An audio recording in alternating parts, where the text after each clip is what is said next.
ఈరోజు దేవుని యొక్క వాక్యాన్ని మనము ధ్యానించడానికంటే ముందు దేవుడిని అడుగునప్పుడు నాతో మాట్లాడాలి. మీ బైబిల్ పట్టుకొని ప్రార్థన చేసి, ప్రభువా నాతో మాట్లాడండి, ప్రభువా ఈ వాక్యం మీది, మీరు మాట్లాడండి, మీరు సంధించండి, మీరు సరించండి, మమ్మల్ని ప్రోత్సహించండి అని చెప్పి ప్రార్థన చేద్దాం.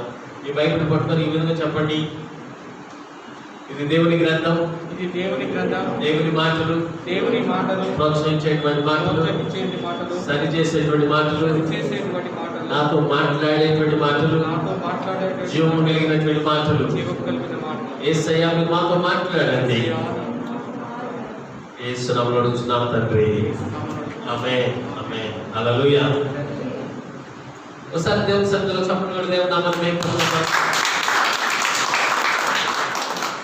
ఈరోజు మీతో మాట్లాడాలని ఆశిస్తున్నటువంటి ఈ వాక్య భాగాన్ని నేను మీకు కొన్ని విషయాల్ని తెలియజేయాలని ఆశిస్తున్నాను. ఈరోజు మాట్లాడేటువంటి అంశము విశ్వాసులు విశ్వసించున్నది ఏమి? విశ్వాసులు విశ్వసించున్నది ఏమిటి అంటే, జనరల్గా బయట నుంచి మనం చూస్తే విశ్వాసులు అనేవాళ్ళు, ప్రార్థనకు వెళ్ళేటువంటి వాళ్ళు ఏమి విశ్వసిస్తారు అని వాళ్ళు తెలుసుకోవాలంటే, ఏమి విశ్వసిస్తారు అని గ్రహిస్తే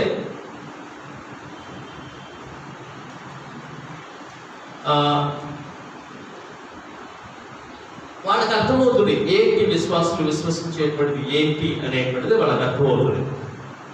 ఒకవేళ విశ్వాసులుగా ఏమి విశ్వసించాలో తెలియకపోతే వాళ్ళకి ఇప్పుడు అర్థమవుతుంది ఎలా విశ్వసించాలి అనేటువంటిది.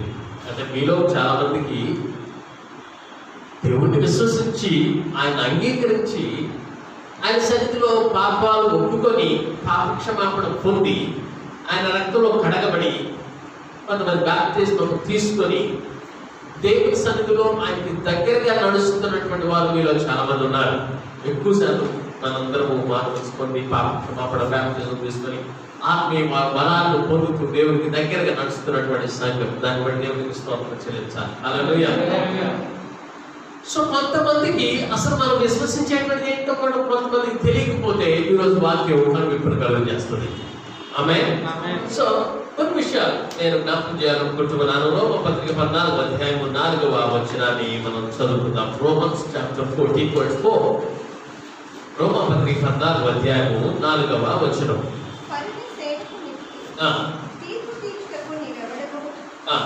అతడు నిలిచియుండుటయైనను పడియుండుటయైనను అతని సొంత యజమానుని పనియే. అతడు నిలుచును, ప్రభువు అతనిని నిలవబెట్టుటకు శక్తిగలవాడు. ప్రభువు అతనిని నిలవబెట్టుటకు శక్తిగలవాడు. అందరి మాట చెప్పండి, ప్రభువు అతనిని నిలబెట్టుటకు శక్తిగలవాడు. ప్రభువు ఆమెను నిలబెట్టుటకు శక్తిగలవాడు. ఆమేన్, హల్లెలూయా. సో మనలను నిలబెట్టుటకు శక్తి గలవాడు అని మనం నమ్మాలి. నెంబర్ 1. హల్లెలూయా. దేవుని వాక్యాన్ని రాసుకునేటువంటి వాళ్ళు, లేకపోతే జాగ్రత్తగా వినే గుర్తుపెట్టుకునేటువంటి వాళ్ళు జాగ్రత్తగా ఆలకించండి. వాక్యాన్ని చదువుతూ కిందకు చూస్తూ ఉండిపోవద్దు. వాక్యం చదవని వెంటనే వాళ్ళ వెంటనే నా వైపు చూస్తూ మనసుని కేంద్రీకృతం చేయాల్సిందిగా కోరుచున్నాను.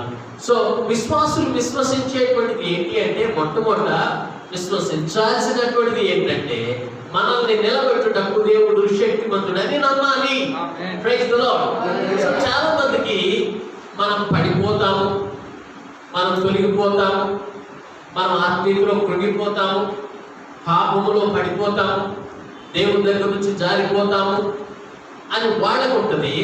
కొన్నిసార్లు వేరే వాళ్ళ గురించి ఆయన పడిపోతాడేమో, ఆమె పడిపోతుందేమో, పాపంలో కృంగిపోతారేమో, బాప్తిజం తీసుకుంటే నెక్స్ట్గా ఉండాలి కదా, నువ్వు ఇప్పుడే ఎందుకు తీసుకుంటావు, తర్వాత పాపంలో పడిపోతే చాలా ప్రాబ్లం అవుతుంది అంటే పాపంలో పడాలనే ఆశే. సో కొన్నిసార్లు ఇట్లా హెచ్చరిక చేస్తూ ఉంటారు, నీవెందుకు ముందుకు వెళ్తావు, నీవు దేవుళ్ళు ఎందుకు వెళ్తావు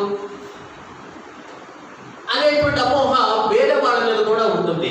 కానీ దేవుడు మనల్ని నిలబెట్టడానికి శక్తి గలవాడని మనకు మనం నమ్మాలి, మన తోటి వారి గురించి, మన విశ్వాసుల గురించి, మన యొక్క సంఘంలో ఉన్నటువంటి వారి గురించి కూడా మనం నమ్మాలి. Praise the lord. Hallelujah. So we need to build people, not tear them down. మనము ప్రజలను కట్టువారిగా ఉండాలని దేవుడు కోరుకుంటూ ఉన్నాడు. దేవుడు కూడా మన జీవితాన్ని కడుతున్నాడని గుర్తుపెట్టుకోండి.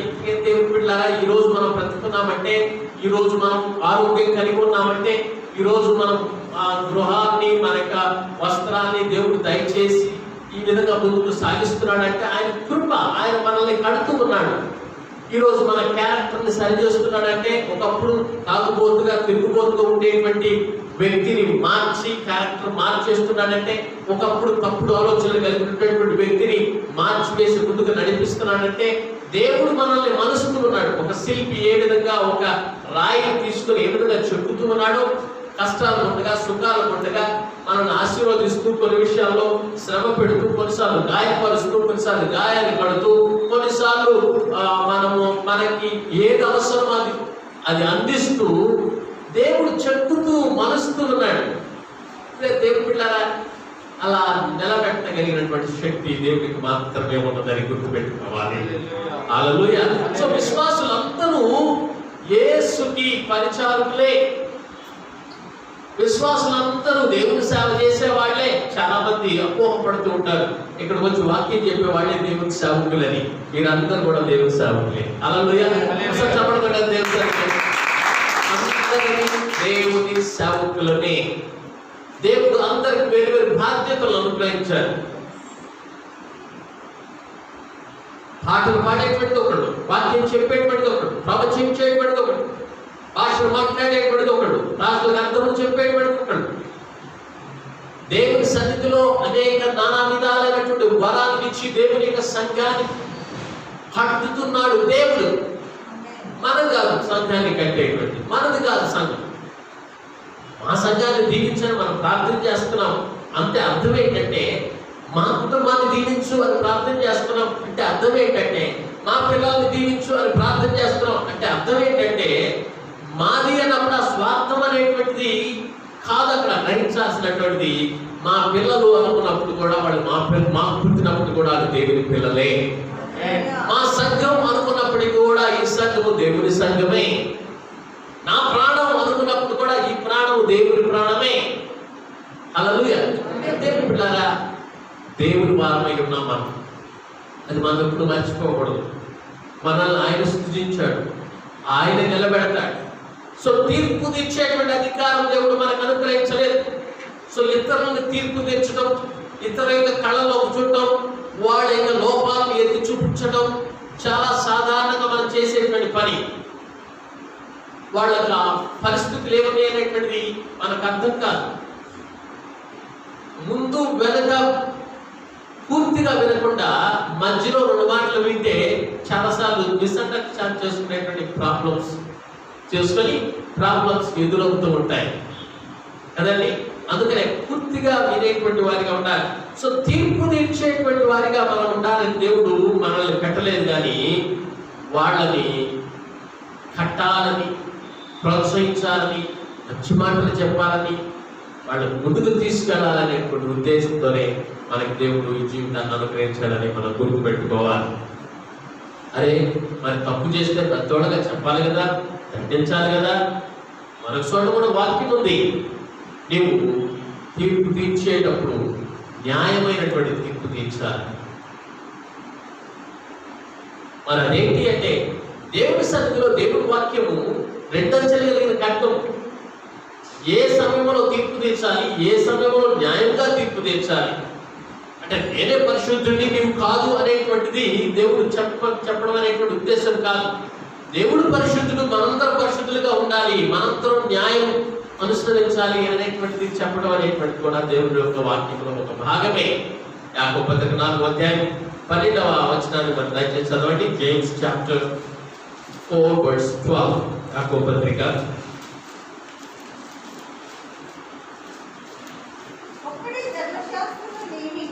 ఒక్కటే ధర్మశాస్త్రాన్ని నియమించి న్యాయము విధించువాడు, ఆయనే రక్షించడానికి, నశింప చేయడానికి శక్తిమంతుడై ఉన్నాడు. పరునికి తీర్పు తీర్చుటకు నీవు ఎవడువు? దేవుని బిడ్డలారా, దేవుని సన్నిధిలో ఆయనకే తీర్పు తీర్చేటువంటి పని అప్పచెప్తాం. ఆయన వైపే మనం చూద్దాం. దేవుడు స్వీకరించినటువంటి విశ్వాసులందరూ కూడా దేవుని బిడ్డలని వారిని త్రోసిపుచ్చకుండా ఉండాలి, వారిని ద్వేషించకుండా ఉండాలి, వారిని ప్రేమించేటువంటి విధంగా ఉండాలి. ఎందుకంటే దేవుడే వాళ్ళని నిలబెట్టేటువంటిది. ఆమేన్, హల్లెలూయా. ఒకవేళ ఎవరన్నా పాపంలో ఉన్నారని, దేవునికి వ్యతిరేక కార్యాలు చేస్తున్నారని, తప్పిపోతున్నారని నీవు గ్రహించినప్పుడు వాళ్ళ కోసం భారం కలిగి ప్రార్థన చేయి, భారం కలిగి ప్రార్థన చేయి. వాళ్ళని నిలబెట్టేటువంటిది నీవు నేను కాదు, దేవుడిని గుర్తుపెట్టుకొని ప్రార్థన చేయాల్సినటువంటి అవసరత ఎంతైనా ఉన్నది. ప్రియ స్నేహితులారా, దేవుని బిడ్డలారా, మనల్ని నిలబెట్టేటువంటిది దేవుడే. ఆమేన్. నిన్ను నిలబెట్టేటువంటిది దేవుడే, నీ కుటుంబాన్ని నిలబెట్టేటువంటిది దేవుడే, మనుషులు కాదు, ధనం కాదు, అందచందాలు కాదు, పర్మనెంట్ ఉద్యోగం కాదు. ఇవన్నీ మనల్ని నిలబడతాయి అనుకుంటే అది అపోహనే.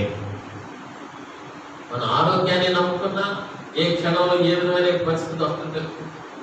మంచి బలవంతులైన ఆరోగ్యవంతులుగా ఉన్నప్పటికీ కూడా కట్టిక కనబడనటువంటి చిన్న వైరస్ మనిషిని ప్రొగరిసి కింద పడవేస్తుంది. దేవుడి మీద ఆధారపడతాం. రెండవదిగా,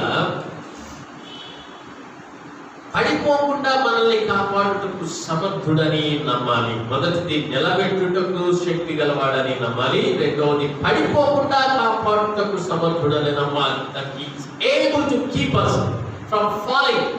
పడిపోకుండా మనం సంపూర్ణులు కావడానికి, మనం పాపరహితులు కావడానికి దేవుడు అనగా యేసు ప్రభు ముఖాముఖిగా మనము ఆయనను చూచినప్పుడే, యేసు వైపు చూచినప్పుడే మనము పడిపోకుండా ఉండగలము.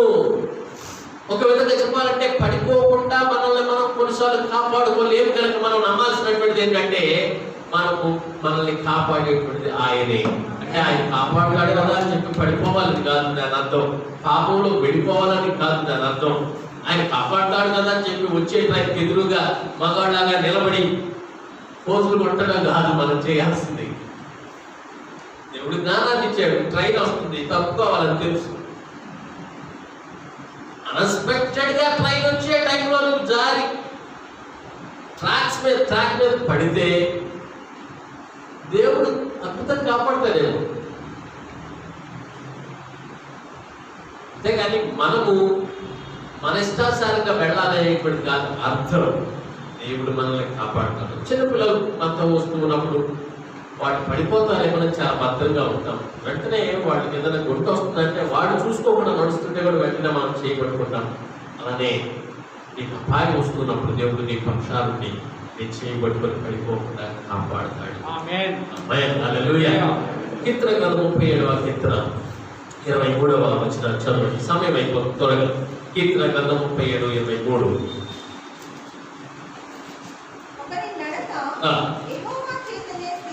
ఒకరి నడత యెహోవా చేతనే స్థిరపరచబడును. ప్రవర్తన చూసి ఆయన ఆనందించును. ఎంత మంచి మాట అండి. చూడండి, దేవుడు నడత యెహోవా, ఒకరి నడత యెహోవా స్థిరపరుస్తాడు, వారి ప్రవర్తన చూసి దేవుడు ఆనందిస్తాడు. 24 కూడా చదవండి. యెహోవా అతని చేయి పట్టుకొని ఉన్నాడు కనుక లేవలేక ఉండడు. ఒకవేళ పడిపోయాడు అంటే కూడా ఆయన చేయి పట్టుకున్నాడు కనుక లేవలేకుండా ఉండడు. అలా నిన్ను పడిపోకుండా కాపాడేటువంటి దేవుడు. ఒక విశ్వాసి పాపము చేస్తే అది అతనికి తప్పే, అది అతను చేయకూడనటువంటిదే. దేవునికి పూర్తిగా లోబడితే, ఆయన్ని నమ్మితే, ఆయన ఎందుకు నమ్మికి ఉంచితే పడిపోయినప్పటికీ కూడా దేవుడు క్షమించే దేవుడు. పడిపోయినప్పటికీ కూడా దేవుడు చేయబడుకు లేవనెత్తేటువంటి దేవుడు. పడిపోయినప్పటికీ కూడా దేవుడు ఆ మురికిలో నుంచి బయటకు తీసుకుగా రాగలిగినటువంటి దేవుడు. అయ్యో నేను పడిపోయానే, నేను తొలగిపోయానే, దేవునికి దూరం అయిపోయానే, అనరాని మాట అన్నానే, చేయకూడదు కార్యం చేసేనే, వెళ్ళకూడదు చోటకు వెళ్ళానే, ఇక నాకు దిక్కు దేవుడు నాకు ఏ సహాయం చేయడు, నాకు దిక్కెవరు అని నీవు కృంగిపోతుంటే దేవుడు క్షమించేటువంటి దేవుడు. ఆయన వైపు తిరగాల్సినటువంటి బాధ్యత నీకున్నది. ఆయన వైపు చూస్తే నెట్టు వేడు. ఇంకొక అర్థం ఏంటంటే ఈ మాటలో అబద్ధ బోధలకి కూడా పడిపోకుండా ఉండాలి. ఈ ప్రస్తుత కాలంలో విస్తరిస్తున్నటువంటి అబద్ధ బోధలు ప్రమాదకరమైనటువంటి కరోనా వైరస్ కంటే ప్రమాదకరమైనటువంటి ఏంటంటే అబద్ధ బోధలు. చైనా నుంచి వైరసే కాదు, చైనా నుంచి ఒక లేడీ సేవకురాలుగా బయలుదేరి, వెలుగుదూతగా బయలుదేరి నానా విధమైనటువంటి తప్పుడు బోధలను ప్రచారం చేస్తూ ఉన్నాం. వీలైతే ఒక రోజు ఆ అబద్ధ బోధకుల గురించి, అబద్ధ బోధకులు ఎట్లా వచ్చి ఎలా సాతానుడు ద్వారా ఆ విశ్వాసుల్ని పాడు చేస్తున్నాడు అనేటువంటి విషయాన్ని ఒకరోజు దేవుని చెప్పి నేను మాట్లాడు. దేవుని బిడ్డలారా, అబద్ధ బోధ వైరస్ కంటే ప్రమాదమైనటువంటిది. అది వైరల్ అయిపోతూ ఉంది. జాగ్రత్తగా ఉండాలి. యేసు నామములోనే బైబిల్ పట్టుకొని బైబిల్ విరుద్ధంగా కన్ఫ్యూషన్ చేసి విశ్వాసాన్ని సాతానుడు నరకం వైపు నెట్టాలని, సత్యం తెలుసుకోకుండా ఉండాలని, కన్ఫ్యూషన్ చేసేయాలనేటువంటి విషయాలు అనేకమైన బయటకు వస్తూ ఉన్నాయి. ఆయన యందు వేరు పారిన ఎడల, ఆయన యందు నమ్మిక ఇచ్చిన ఎడల మనం స్థిరంగా ఉంటాం, మనం భయపడకుండా ఉంటాం, అబద్ధ బోధకులకి లోనవ్వకుండా ఉంటాం, తప్పుడు బోధలకు లోనవ్వకుండా ఉంటాం, తప్పుడు బోధకుల యొక్క మాటలు గ్రహిస్తాం. దేవుని వాక్యానికి విరుద్ధంగా ఏదైనా మాట వింటే, ఎవరైనా దేవునికి వాక్యానికి సంఘానికి వ్యతిరేకంగా కార్యాలు జరిగిస్తూ ఉంటే అర్థమైపోతుంది దేవునికి వ్యతిరేకంగా జరుగుతున్నది అనేటువంటిది. ఆ విచక్షణ జ్ఞానము మనకు కావాలంటే, ఆ ఇంగిత జ్ఞానము మనకు కావాలంటే దేవునితో సహవాసంలో ఉండాలి, ప్రార్థనాపరుడుగా ఉండాలి, వాక్యం తెలిసిన వ్యక్తిగా ఉండాలి, వాక్యాన్ని ధ్యానిస్తూ ఉండాలి. ఏదో ఆదివారం చిన్న రొట్టె మొక్క తీసుకున్నట్టు, లేకపోతే ఏదో వాక్యాన్ని తీసుకొని సరిపెట్టుకుందాంలే అనుకుంటే ఆత్మీయమైనటువంటి ఆహారం లేనటువంటి నీవు క్షీణించిపోతావు. వాక్యాన్ని వినకపోతే ఆత్మీయంగా క్షీణించిపోతావు. ప్రియ స్నేహితులారా, దేవుని బిడ్డలారా, బెరయాలో ఉన్నటువంటి విశ్వాసులు పౌలు చెప్పినటువంటి వాక్యాన్ని కూడా తరచి చూచారంట. వాక్యాన్ని వెంటనే మాత్రమే కాకుండా వాక్యాన్ని ధ్యానించాలి. ఏ విధంగా ఒక పశువు గడ్డి తిన్న తర్వాత మళ్ళా నోట్లోకి తీసుకొచ్చి నెమరు వేసుకుంటుందో, ఆ విధంగానే ఇక్కడ విన్నటువంటి వాక్యం ఇంటికి వెళ్ళిన తర్వాత బైబిల్ షెల్ఫ్లో పెట్టి మళ్ళా ఆదివారం దుమ్ము దులిపి తెస్తే ఆత్మీయంగా క్షీణించిపోతాం. ఆ బైబిల్ ప్రతిదినం తెరవాలి, ప్రతిదినం చదవాలి, వాక్యాన్ని వినాలి, అవసరమైతే దాన్ని ధ్యానించడానికి సమయాన్ని కేటాయించాలి. దేవునికి స్తోత్రం, హల్లెలూయా. దేవుని బిడ్డలారా, అన్నిటికీ సమయం ఉంటుంది, కానీ దేవుని దగ్గరకు వచ్చేసరికి సమయం ఉండదు. అన్నిటికీ మనం గ్రహిస్తాం, కానీ దేవుని యొక్క మార్గాలు అనేటువంటి గ్రహించకుండా ఈ లోక దేవత సాతానుడు మనోనేత్రాన్ని మూసివేస్తూ ఉన్నాడు. కనుక మనము హృదయాలను తెరిచి దేవుని దగ్గరలో ఉండాలి, ఆయనతో పాటు నడుస్తూ ఉండాలి. తొట్టులో కూడా మనల్ని కాపాడుతాడు, ఆయన ప్రమాదాల నుంచి కాపాడుతాడు. దేవుని యందు నిలకడగా ఉండాలి. వేరు లోతుగా పారినటువంటి చెట్టు ఎప్పుడు కూడా పడిపోని, ఎంత గాలి వచ్చినా ఆ వేరుకే పురుగుబడి తొలిసేసిందంటే చిన్న గాలి కూడా పెద్ద మర్రి చెట్టు అయినా పడిపోతుంది. అందుకనే వేరు పారాలంటే నీటి యొద్ద ఉన్నటువంటి మొక్కగా ఉండాలి. నీటి యొద్ద నాటబడినటువంటి వాడు ఆకువాడక తన కాలమందు ఫలమిచ్చు చెట్టు వలె ఉండును. ఫలాలు రావాలంటే, నీకు ఆత్మీయ జీవితం ఎదగాలంటే, ఫలించాలంటే సంఘం అనేటువంటి సరైన వాక్యం అన్నటువంటి సంఘంలో నాటబడినటువంటి మొక్కగా నీవు ఉండాలి. వాక్యం అన్నటువంటి సంఘంలో ఉండటం, ప్రార్థనలు జరిగేటువంటి సంఘంలో ఉండటం, ఉపవాస ప్రార్థనలు, కాటేజ్ మీటింగ్స్, దేవుని యొక్క వాక్యాన్ని ఎక్కడైతే వినాలనేటువంటి ఆరాటం పడేటువంటి ఆ సంఘాల్లో ఉండటం ఎంతైనా శ్రేయస్కరం. దేవుని బిడ్డలారా, ఆ ఆశ, ఆ వాంఛ అనుకుంటే తప్పకుండా దేవుడితో మనం నడుస్తూ ఉంటాం. దేవుడితో నడిస్తే పడిపోకుండా మనల్ని దేవుడు కాపాడతాడు. ఎంత ప్రమాద పరిస్థితి అయినా కాపాడగలిగిన దేవుడు. హల్లెలూయా, హల్లెలూయా. మూడో విషయాన్ని మనం చూద్దాం. He is able to make all grace abound. Able to make all grace abound. సమస్త విధమైన కృపను విస్తరింపజేయగలవాడని నమ్మాలి. మొదటిది, మనల్ని పడిపోకుండా మనల్ని నిలబెట్టడానికి శక్తి గలవాడని నమ్మాలి. రెండవది, పడిపోకుండా కాపాడగలుగుతాడని నమ్మాలి. మూడవది, ఆయన తన కృపని విస్తరించగలవాడని నమ్మాలి. 2 కొరింథీ 9:8 చదవండి. 2 Corinthians chapter 9 verse 8. మరియు అన్నిటి యందు ఎల్లప్పుడూ మీలో మీరు సర్వసమృద్ధి గలవారై ఉత్తమమైన ప్రతి కార్యము చేయుటకు దేవుడు మీ ఎడల సమస్త విధములైన కృపను విస్తరింపజేయగలడు. ఈ మాట చెప్పండి. దేవుడు మీ ఎడల సమస్త విధములైన కృపను విస్తరింపజేయగలడు. ఆమేన్. Praise the Lord. పక్క వాళ్ళకి తిరిగి చెప్పండి. దేవుడు మీ ఎడల సమస్తమైన కృపను విస్తరింపజేయగలడు. ఆమేన్. హల్లెలూయా. దేవుడు నీ పట్ల సమస్త విధమైన కృపను విస్తరింపజేస్తాడు. సంతోషంగా మనం దేవుని యొక్క వాక్యాన్ని అంగీకరించాలి. కృపను విస్తరింపజేస్తాడని మనము నమ్మాలి. ప్రియ దేవుని బిడ్డలారా, ఇందు విషయమై 9వ వచనం కూడా చదువుతారా? ఇందు విషయమై ఏంటి? ఇందు అమ్మా ఒక నిమిషం.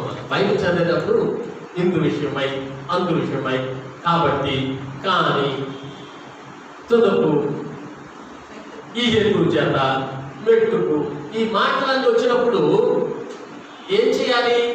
తర్వాత వచ్చును, ముందు వచ్చును చదవాలి. మనకు అర్థం కావాలంటే, లింక్ అర్థం కావాలంటే. సో ఇందు నిమిత్తం అంటే ఇప్పుడు దాకా మనం చదివిన నిమిత్తమై. ఇప్పుడు దాకా మనం ఏం చదివాము? ఉత్తమమైన ప్రతి కార్యము చేయుటకు దేవుడు మీ ఎడల సమస్త విధములైన కృపను విస్తరింపజేయగలడు. ఇందు విషయమై, ఇప్పుడు చదవండి. అతడు వెదజల్లి దరిద్రులకు ఇచ్చెను, అతని నీతి నిరంతరము నిలుచును అని రాయబడినది. 10వ వచనం కూడా చదవండి. విత్తువానికి విత్తనమును, తినుటకు ఆహారమును దయచేయు దేవుడు. మీకు విత్తనము దయచేసి విస్తరింపచేసి పూర్ణ ధైర్యము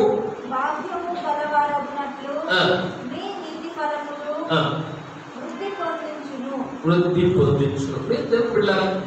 దేవుని వాక్యంలో ఉన్నటువంటి విషయాల్ని మనం ఒక్కొక్క వాక్యం మాట్లాడుకుంటే చాలా దాని గురించినటువంటి లోతైనటువంటి భావాలు ఉంటాయి. ఇక్కడ ఇవ్వడానికి గురించి కూడా దేవుడు మాట్లాడుతూ ఉన్నాడు. దేవుడికి మన జీవితాన్ని ఇవ్వాలి, మన సమయాన్ని ఇవ్వాలి, సంతోషంగా దేవుడికి సమర్పించాలి. మన జీవితాన్ని సమర్పించడమే కాకుండా మనం ఇవ్వాల్సినటువంటివి కూడా దేవుని యొక్క సన్నిధికి ఇవ్వాలి. అప్పుడు మన యొక్క జీవితంలో ఏదైతే విత్తుతామో, అంటే విత్తనంగా విత్తుతామో, విత్తినటువంటి విత్తనంతో ఏ విధంగా పంటలు కోస్తాడో అది మనం అనుభవిస్తాం. మంచితనం కావచ్చు, ధనం కావచ్చు, నీ యొక్క సమయాన్ని కావచ్చు. సమయం కూడా చాలా విలువైనటువంటిది. నేను ఇక్కడ 1.5 hour కూర్చుంటున్నారంటే అది చాలా విలువైనటువంటిది. ఆ యొక్క సమయము దేవునికి ఇవ్వడమే. మీరు ఈ సమయాన్ని ఇచ్చి ఇక్కడ వచ్చి దేవుని సన్నిధిలో కూర్చున్నారంటే దేవుడు తప్పకుండా మీకు ప్రతిఫలాన్ని ఇస్తాడు. దేవునికి ఇస్తాడు. హల్లెలూయా. సామెతల గ్రంథంలో మార్చండి. సామెతలు 11, 24, 25.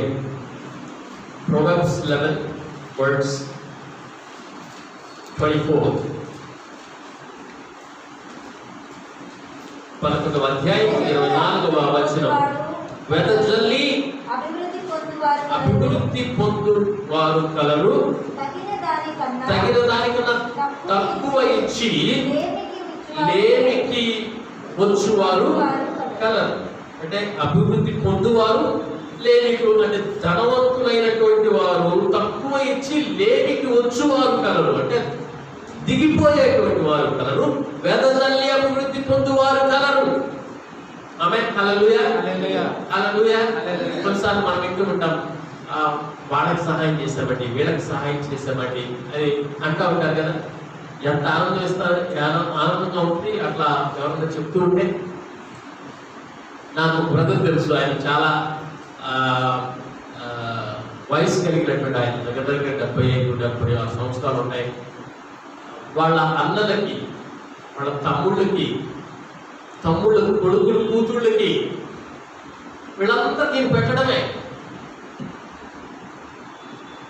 మా ఆంటీ కూడా ఎప్పుడు కూడా ఆయనకు వ్యతిరేకంగా చెప్పదు. అప్పుడప్పుడు భార్యగా కొన్నిసార్లు ఎక్స్ప్రెస్ చేస్తూ ఉంటుంది, ఈయన ఇంతేనండి, ఏం చేస్తాడు, వాళ్ళు అట్లా చేస్తున్నా ఈయన ఇస్తానే ఉంటాడు అని అంటూ ఉంటుంది. అప్పుడప్పుడు వాళ్ళ కొడుకులు కూడా కొన్నిసార్లు అంటూ ఉంటారు, డాడీకి ఇంతే పాస్టర్ గారు, ఏం చూడరు, వాళ్ళు పని చేయకుండా తింటున్నారు, వాళ్ళు నేను కూర్చోబెట్టి పెరుగుతున్నాడు, అది కూడా తప్పే కదా అంటాడు ఆయన. దేవుడు పిల్లలు నేను ఈ మాటలు ఎందుకు జ్ఞాపకం చేస్తున్నానంటే, ఇచ్చేవాళ్ళు గుణం ఎప్పుడు ఇస్తారంట, వాళ్ళు ఏమన్నా అవని, వాళ్ళు ఏదన్నా అవని, ఇచ్చేవాళ్ళకి ఎప్పుడు ఇవ్వాలనే ఉంటారు. ఇట్లా వెదజల్లి ధనికులు అవుతున్నారు. నేను ఇస్తున్నాను కాబట్టి దేవుడికి ఇస్తున్నాను పాస్టర్ గారు, వాళ్ళ కర్మ, వాళ్ళ మౌని ఏం చేసుకుంటా నాకు ఎందుకు అంటాడు ఆయన. అర్థమవుతుందని చెప్పేటప్పుడు ఇచ్చేవాళ్ళకి గుర్తున్నప్పుడు ఎప్పుడు ఇస్తారో ఉంటారు. అదే మనుషుల ప్రేమలకే అర్థం అనిపిస్తూ ఉంటే దేవునికి అర్థిస్తున్నాం. దేవుని దగ్గరికి వచ్చేసరికి ఏం చేస్తున్నాం అంటే తక్కువ తీసి ఇచ్చి దిగిపోతున్నాం. అంటే వెదజల్లేటువంటి హృదయం మనకు కావాలి. ఆమె నేను చెప్పేటటువంటిది ధనం విషయం ఒక్క విషయమే కాదు, అన్ని విషయాల్లో మనం ఎదగాలని దేవుడు కోరుకుంటున్నాడు. సో ఇవ్వటం ఇష్టమన్న వారికి ఇచ్చేందుకు దేవుడు ఇష్టపడతాడు. వేరే వాళ్ళకి ఇవ్వటం అనేటువంటి ఇష్టం కలిగినటువంటి వారికి దేవుడు ఏదో ఇంట్లోనే ఇస్తూనే ఉంటాడు. మా ప్రొఫెసర్ ఆయన చెప్తూ ఉండేవాడు అన్నమాట, డోర్ తెరిసిస్తా ఉంటే దోతులు వచ్చి విండో తెరిచి వేస్తా ఉంటాయి అంత లోపల.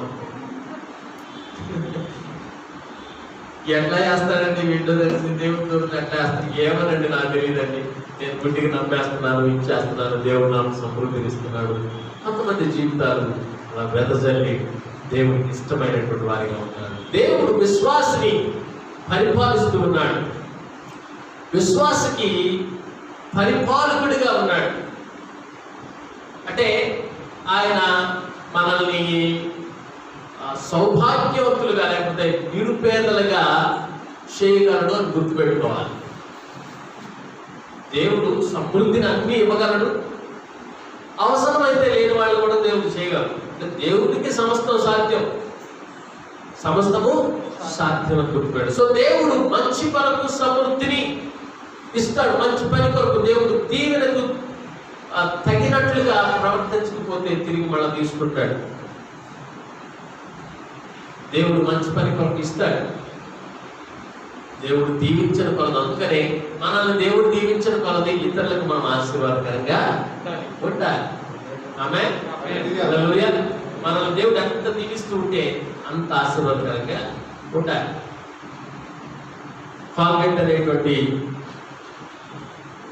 గొప్ప ధనవంతుడు దేవుడికి ఇవ్వడం ప్రారంభించాడు. 10 వంతు, 20 వంతు, 40 వంతు, 50 వంతు, 60 వంతు, 90 వంతులు దేవుడికి ఇస్తాడు. 10 వంతు మాత్రం ఆయన తీసుకుంటాడు. ఉల్టా మనమే 10వ వంతుకు కూడా చాలాసార్లు ఆలోచిస్తాం, ఇది కొత్త నిబంధన పద్ధతి కాదు కదా పాస్టర్ కదా అని మళ్ళీ సమర్థించుకోవడానికి ప్రయత్నం చేస్తాం. దేవుడికి ఇష్టపూర్వకమైన కానుకలు అవసరమైతే 2 కాసులు ఇవ్వన్నాడు కదా అని చెప్పి కొన్ని సంఘాలు 2 రూపాయలు వేసేవాళ్ళు కూడా ఉన్నారు. వాళ్ళకి అర్థమైన వాక్యం అది, 2 కాసులు అంటే ఉన్నత మొత్తం వేసింది ఆమె. అందుకని దేవుడు అప్రిషియేట్ చేశాడు. నీ దగ్గర 2 ఉంటే 2.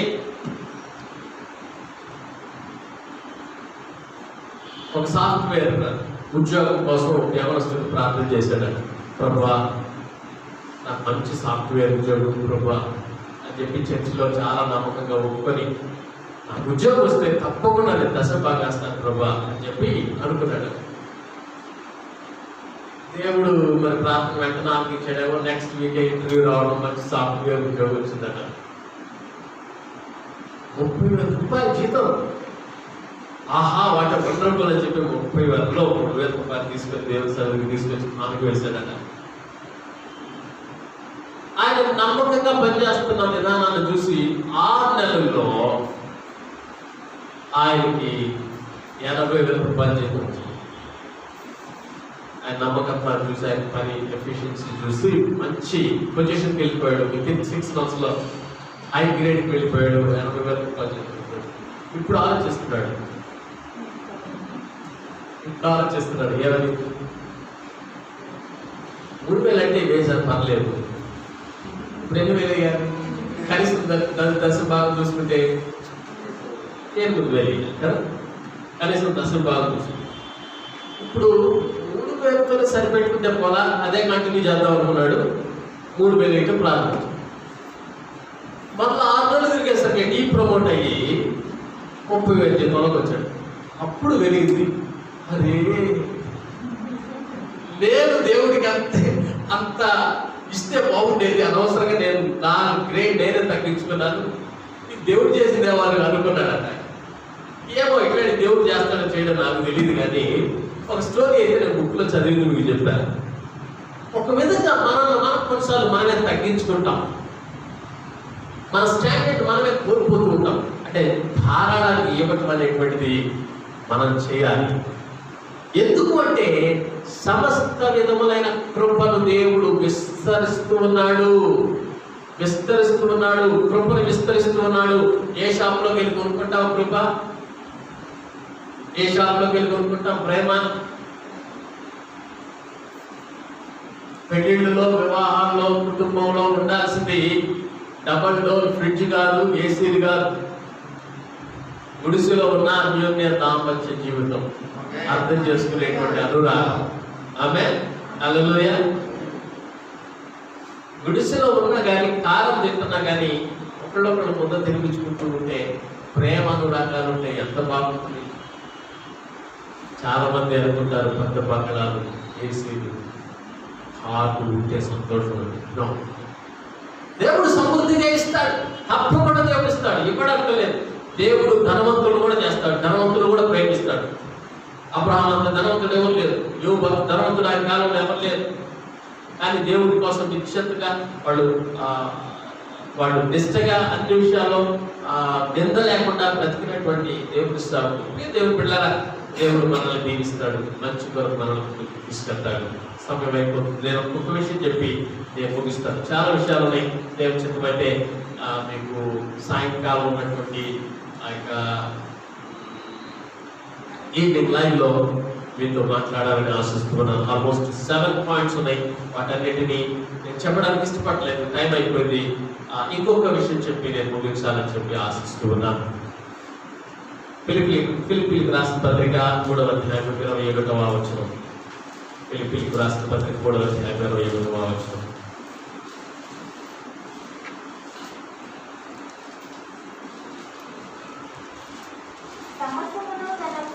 సమస్తమును తనకు లోబరచుకొనజాలిన శక్తిని బట్టి ఆయన మన దీన శరీరమును తన మహిమగల శరీరమునకు సమరూపము గలదానిగా మార్చును. పిల్లల, సమస్తము లోబరచుకొనజాలిన శక్తిమంతుడని నమ్మాలి.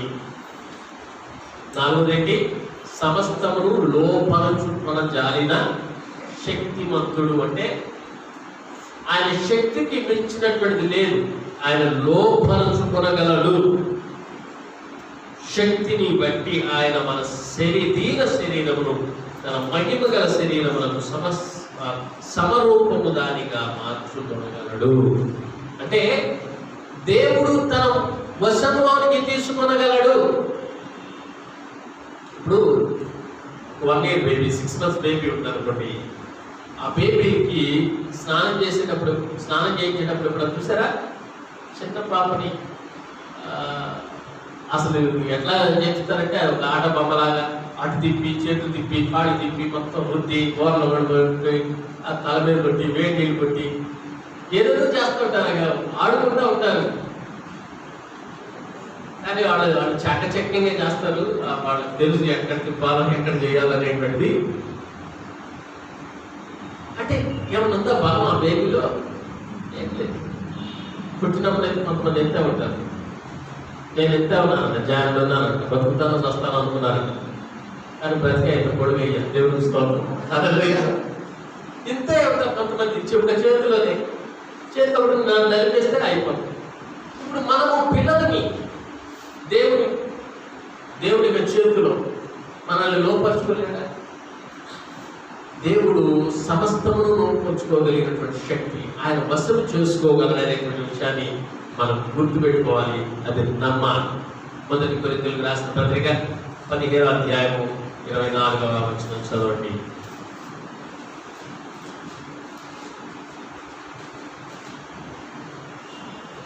First Corinthians chapter 15 verse 24.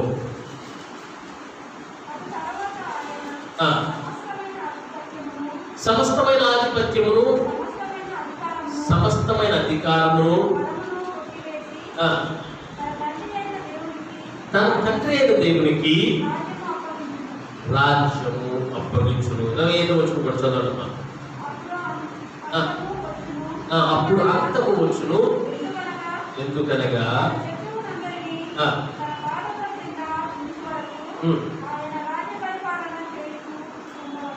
ఆయన తన రాజ్య పరిపాలన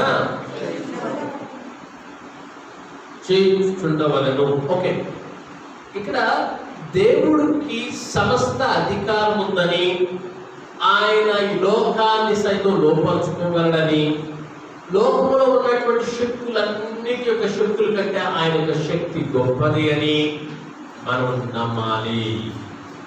ఆమేన్, హల్లెలూయా. మనిషిని స్వాధీనపరచుకోవడమే కాదు, మనిషిని మలుచుకోవడమే కాదు, ఈ లోకాన్నంతటినీ ఆయన యొక్క శక్తితో మలుచుకొనగలడు. అంత శక్తిమంతుడు నీకు దేవుడు.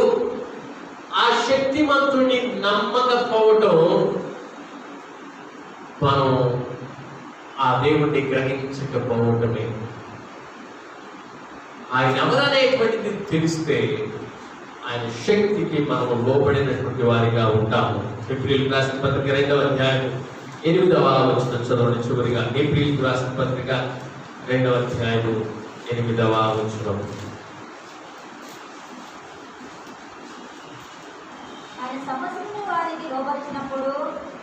పైన చదవడమ్మా. అనుగ్రహించుటివి వారి పాదముల క్రింద సమస్తమును ఉంచితివి. ఆయన సమస్తమును లోపరిచినప్పుడు విడిచిపెట్టలేదు.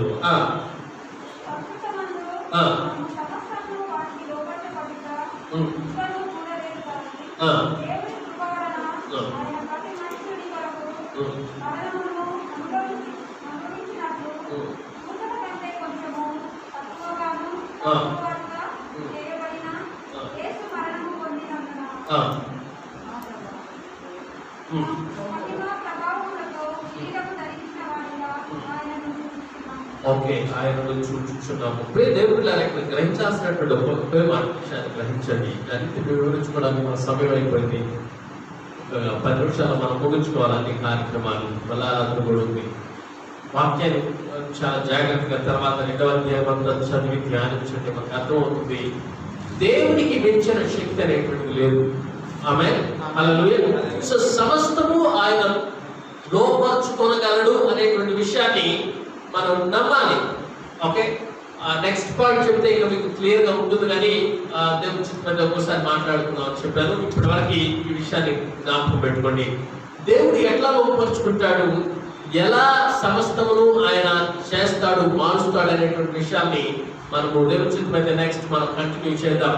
సో ఆయన వాగ్దానాలు ఎలా ఉన్నవి, ఆయనకు అధికారం ఏ విధంగా ఉంది, దేవుడు ఏ విధమైనటువంటి అధికారాన్ని దేవునికి యేసు ప్రభువుకి ఇచ్చాడు, ఆయన ద్వారా ఏ విధంగా లోకం అంతటికి కూడా ఆయన సమర్థవంతంగా చేయగలిగాడు అనేటువంటిది మనం దేవుని చిత్తమైతే ధ్యానిద్దాం. నేను చెప్పినటువంటి 4 విషయాలు జ్ఞాపకం పెట్టుకోండి. విశ్వాసులు ఏమి నమ్మాలంటే 7 విషయాల గురించి నేను మీతో మాట్లాడాలని ఆశించాను. 4 విషయాలు మాట్లాడాను. మొట్టమొదట ఆయన నిలబెట్టుటకు శక్తి గలవాడని నమ్మాలి.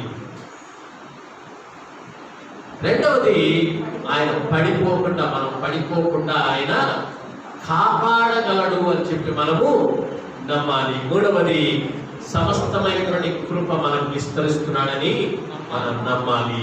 నాలుగవది సమస్తమును లోపరుచుకోగలిగినటువంటి శక్తి ఉందని చెప్పి నమ్మాలి. ఇంత శక్తివంతుడైన దేవునికి ఏదైనా అసాధ్యమా అంటే నో, సమస్తము ఆయనకి సాధ్యమే. మరి ఇంత కృపను విస్తరిస్తున్నటువంటి ఆయనకి, సమస్తమును ఇస్తున్నటువంటి ఆయనకి, ఇంకా ఇచ్చేటువంటి గుణం ఉన్నటువంటి ఆయనకి ఆ గుణ ప్రకారం ఇస్తూనే ఉన్నాడు. మనం అపనమ్మకస్తులుగా ఉన్న ఆయన మనల్ని నమ్ముతూనే ఉన్నాడు. మరి మనం ఆయనకి ఏం ఇస్తున్నాము అనేటువంటి ఒక ప్రశ్న. నీ జీవితాన్ని సంపూర్తిగా ఇచ్చావా? అరా పరా అనుకుంటూ, ఇప్పుడు కాదు అప్పుడు అనుకుంటూ, వెనకడుగు వేస్తూ పర్వాలేదు అనుకుంటున్నావా? ఎప్పుడేమైపోతామో మనకు తెలియని పరిస్థితుల్లో ఉన్నప్పుడు సహోదరులా, ఈ ఛాన్స్ మరలా వస్తుందో లేదో తెలియదు, మరలా వస్తుందో లేదో తెలియదు. దీపం ఉండగానే చక్క పెట్టుకోవాలి. కృపను విస్తరిస్తున్నప్పుడే ఆ కృపను ఆశ్రయించాలి. ఒక కాలం వస్తుంది, ఆ కాలం వచ్చినప్పుడు ఈ కృప ఉండదు, ఈ వాక్యం ఉండదు, ఇక తీర్పే. తీర్పు దినాన్ని దాగడానికి ఏ విధమైనటువంటి ఆస్కారం లేదు. మరి ఇంకా ఎందుకు పోస్ట్పోన్ చేస్తున్నాం? ఇంకా ఎందుకు అనుకుంటున్నాం? వచ్చే వారం తీసుకుందాం, వచ్చే సంవత్సరం తీసుకుందాం నిర్ణయం, లేదా వృద్ధాప్యంలో దేవునితో నడుద్దాం, లేదా ఈ ఆటంకాలు జయించలేంలే అయ్యేది పోయిన తర్వాత చూద్దాం అని ఆయన కృప విస్తరిస్తుంటే నీవేమో ఖర్చు చేయితో జీవితాన్ని ఇవ్వలేదు. ఇంకేమిస్తావు దేవుడు? నీ జీవితాన్ని ఇవ్వకుండా నీ ధనం కూడా దేవుడికి అవసరం లేదు, విలువ లేనట్టు. నీ జీవితాన్ని ఇవ్వాలి, నీ కలిగింది తర్వాత దేవుడు పిల్లారా ఆయన కృప విస్తరిస్తున్నాడు. నీవు కూడా ఆయన హృదయాన్ని తెరిచి నన్ను స్వాధీనం చేసుకోవాలి. I'm yours, I belongs to you, that's all. నాకు నేను లేదు, నేను మీద, నేను నీ వాడు సంపూర్తిగా, it's no doubt about it అనే సమర్పణ చేసుకునేటువంటి హృదయాలు దేవుడు చూస్తూ ఉన్నాడు. ఆమేన్, హల్లెలూయా. అలా నిర్ణయించుకున్నవాడు మాట మారిపోద్ది, నడక మారిపోద్ది, చుట్టూ మారిపోద్ది, జీవితం మారిపోద్ది. అన్ని మెతుకులు పట్టుకోవాల్సిన పని లేదు. ఒక మెతుకు పట్టుకుంటే అన్నం ఉడికిందో లేదో తెలుస్తుంది. ఒక మాట వింటే చాలు వాడికి మారపరుస్తుందో లేదో, ఒక ప్రార్థన వింటే చాలు వాళ్ళకి ఎంత లోతైన అనుభవం ఉందో, వాడు చేసేటువంటి క్రియలు చూస్తే ఎంత తగ్గింపు జీవితం ఉందో ప్రజలకు అర్థమైపోతుంది, దేవుడికి ఇంకా అర్థమైపోతుంది. ఆమేన్. విస్తారంగా ఇవ్వండి, మీ హృదయాన్ని విస్తారంగా ఇవ్వండి, మీ హృదయంలో చోటు కంప్లీట్గా ఇవ్వండి. సగం ఇవ్వదు, అక్కడ కాలు ఇక్కడ పెట్టదు. అవసరాన్ని కొట్టు దేవుడు వాడుకోవద్దు. ఆయన మనుషుడు కాదు, ఆయన దేవుడు అయి ఉన్నాడు. అవసరం వచ్చినప్పుడు ఆయన దగ్గర ఏడవడం, స్వస్థత కావాల్సినప్పుడు ఆయన దగ్గరికి రావడం. అన్ని సభ్యులు సాగుతుంటే నువ్వెవరో నాకు తెలియదు అన్నాడు చూడడం. ఎన్ని మనుషుల స్వభావాలు కదా, ఎన్ని మనుషుల స్వభావం. దేవుడి దగ్గరికి పొక్కులని సాగు. ఆయన హృదయ రహస్యాలు ఎదుగునటువంటి హృదయాన్ని కంప్లీట్గా ఇవ్వండి. ఆయనలో సంపూర్ణులుగా మనం ఉన్నాం, పాపరహితులుగా మనం ఉన్నాం. అఫ్కోర్స్ మనం లోకంలో ఉన్నాం. ఆయన ముఖాముఖిగా చూసేంత వరకు మనం సంపూర్ణం కాలేము. ఈ శరీరంలో ఉన్నంతకాలం కంప్లీట్గా మనం పర్ఫెక్ట్ కాలేము. బట్ దెన్ ఆయన మన పక్కన ఉంటే పడిపోకుండా, తొట్టులకుండా కాపాడు. ఆయనతో నడుస్తుంటే పడిపోయినా మనల్ని లేవనెత్తాడనేటువంటి ధైర్యం. ఇద్దరు ప్రయాణం చేస్తుంటే ధైర్యం ఉంటుంది, ఒక్కళ్ళు ప్రయాణం చేస్తుంటే ధైర్యం అంత ఉంటుంది. ఫర్ ఎగ్జాంపుల్ వెహికల్ అయినా కానీ ఏదైనా పంచర్ పడింది టైంకి, ఇద్దరు ఉంటే ఒక ధైర్యం. ఒకళ్ళు ఉండి ఒకళ్ళు వెళ్ళి ఏదైనా చేసుకోవాలి. ఒంటరిగా వెళ్ళలేదు మనం, చెత్తగా ఉండాలి, అందరితో ఉండాలి, దేవుడు మనతో ఉండాలి. ఆయన ఉంటే మనకు భయం లేదు. మనుషులు ఉండకపోవచ్చు, దేవుడితో ఉంటానన్నాడు. ఆమేన్, హల్లెలూయా. నిలబెట్టడానికి ఆయన సమర్థుడు. గుర్తుపెట్టుకోండి, నిలబెట్టడానికి సమర్థుడు. ఇక్కడ పడిపోయామో ఆయన శక్తి గలవాడు. వంగిపోయిన పరిస్థితుల్లో ఉండి ఇంకా నేను లేవలేను అనుకుంటే 18 సంవత్సరాలుగా మందిరంలో ఉండి ఊడుస్తూ చేసేస్తూ అన్నీ చేస్తూ సమాజ మందిరంలో ఉంది ఒక ఆమె. యేసు ప్రభు వచ్చాడు, అమ్మా ఇట్రా అన్నాడు. ఆమె విధేయత చూపించింది, వచ్చింది. ఆమె మీద కూర్చొని దెయ్యం పోయింది, పొంగిపోయినాడు. 18 సంవత్సరాల తర్వాత నిలబెట్టు. హల్లెలూయా. ఆయన నిలబెట్టడానికి సమర్థుడు. ఆమేన్. ఒకవేళ ఫిజియోథెరపీ డాక్టర్ దగ్గరికి వెళ్తే ఆ నడుముని సరి చేయడానికి ఎన్నో సంవత్సరాలు చేసి కొద్దిగా లేవాలి, ఈ రోజు చాలు, మళ్ళీ కొద్దిగా లేవాలి, మళ్ళీ కొద్దిగా ఈ రోజు చాలు ఆయన ఎక్సర్సైజ్ సంవత్సరం చేయించినా అయ్యేది కాదేమో. దేవుడు అన్నాడు, లేమ్మా అన్నాడు, రామ్మా అన్నాడు, వచ్చింది. రామ్మా అన్నప్పుడు రావాలి, అది విధేయత. వచ్చిన వెంటనే దేవుడు కార్యం చేసేసి నిలబెట్టడానికి ఆయన సమర్థం. ఈరోజు నీవే సమస్యలో ఉన్నావో నాకు తెలియదు. ఒంగి పరిస్థితిలో ఉన్నావో, సతికిలో పడ్డావో, గుంటలో పడ్డావో, పాపంలో పడ్డావో, అప్పులో పడ్డావో, బలహీనతలో ఉన్నావో, జరములో ఉన్నావో, COVID-19తో బాధపడుతూ ఉన్నావో, ఏ పరిస్థితుల్లో ఉన్నావో, నీ కుటుంబము చిన్న భిన్నమైన పరిస్థితుల్లో, పడవ సముద్రంలో మరిగిపోయేటువంటి పరిస్థితుల్లో ఉందో నాకు తెలియదు, దేవుడికి తెలుసు, పరిశుద్ధాత్మకు తెలుసు, మీకు తెలుసు. వాక్యం వింటున్నటువంటి నీతో మాట్లాడుతున్నటువంటిది దేవుడే. దేవుడు వాక్యము నిన్ను హెచ్చరిక చేస్తుంది, సరి చేస్తుంది, ప్రోత్సహిస్తుంది. నిలబట్టగలిగిన సమర్థుడు ఈ లోపల ఎవరు లేరు. నీవున్న పరిస్థితి నుంచి ఆయనే లేవనెత్తగలని గుర్తుపెట్టుకొని ఆమె నమ్మిన వాళ్ళందరూ సాక్షిగా హల్లెలూయా. దేవుని బిడ్డ ఒక్క నిమిషం ప్రార్థన చేసుకుందాం. తనలో వచ్చండి. దేవానికి స్తోత్రం ప్రభువా. ఆయన వాక్యం నాతోనే మాట్లాడావు, నీ వందనాలు తండ్రి. నన్ను సరి చేసుకున్నందుకు, ప్రోత్సహించినందుకు నీకు వందనాలు ప్రభువా. దేవుడికి ఏదైనా అసాధ్యం ఉన్నదా? నీ అప్పులోంచి బయటకు తీసుకురావడం అసాధ్యం అనుకుంటున్నావా? దేవుడికి సాధ్యం. అయ్యో నాకు వివాహం కాదేమో అని భయపడితే దేవుడు తప్పకుండా నీ వివాహాన్ని తగిన సమయంలో జరిగిస్తాడని నమ్ము. కాదు, నా పరిస్థితి వేరు, నా కుటుంబ పరిస్థితి వేరు, నేను అనుకుంటున్నది వేరు, నా కుటుంబం అనుకుంటున్నది వేరు, అయ్యో నా భవిష్యత్తు ఏమైపోతుందో, ఈ పరిస్థితుల్లో నేను అసలు ఇంటికి దూరంగా ఉంటే బెటరేమో, లేదా ఆత్మహత్య శరణమేమో అనుకుంటున్నావేమో. ప్రియ సహోదరి సహోదరుడా, దేవుడు నీ తోడుగా ఉండి సమర్థుడు అన్న విషయాన్ని నీకు నమ్ము, విశ్వసించు. వివాహం అయింది కానీ పిల్లలు లేని పరిస్థితుల్లో ఉన్నాను. నిజంగా దేవునికి ఇది సాధ్యమా అని అనుమానం ఉంటే ఈ రోజే ఆ అనుమానం తీసివేసి దేవునికి సమస్తము సాధ్యమని నమ్ము. దేవుడు సారా గర్భాన్ని తెచ్చిన దేవుడు నీ గర్భాన్ని కూడా తప్పకుండా తెలుస్తాడు. విశ్వసించు, నమ్మాలి. ఆయన కృపవిస్తున్నాడని నమ్మాలి, ఆయన బలవంతుడని నమ్మాలి, ఆయన సమస్తము చేయగలడని నమ్మాలి, నీ అప్పును తీసివేయగలడని నమ్మాలి, నీకు పిల్లలు ఇవ్వగలడని నమ్మాలి, నీకు వివాహాలు జరగడానికి దేవుడు కార్యం జరిగించగలడని నమ్మాలి, ధనాన్ని ఇవ్వగలడని నమ్మాలి. You have to believe, that's all.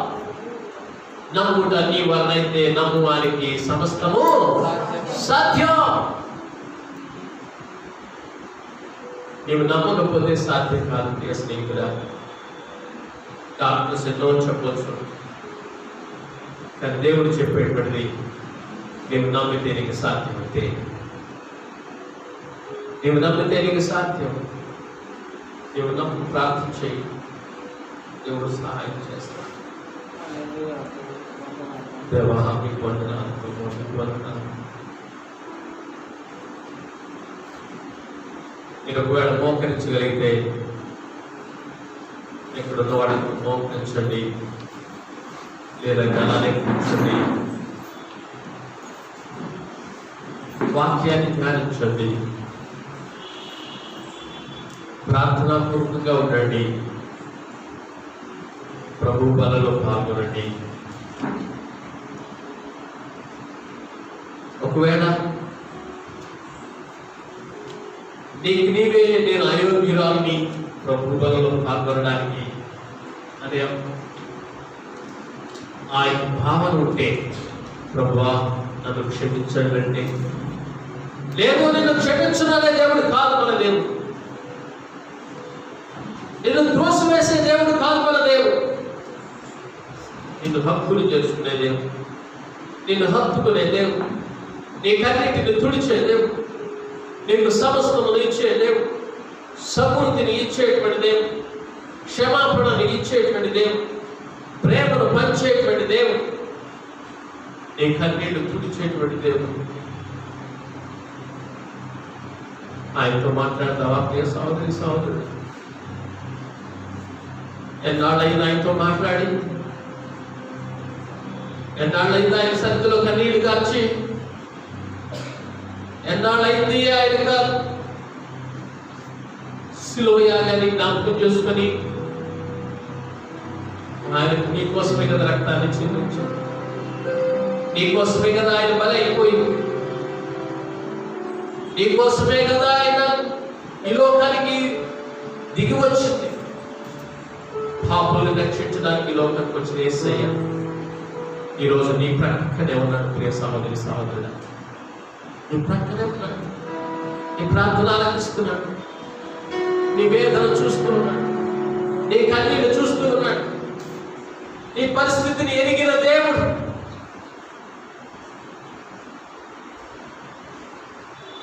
పరిస్థితుల్లోంచి బయటకు తీసుకెళ్తాడు, రాగలనని నమ్ముచున్నావా?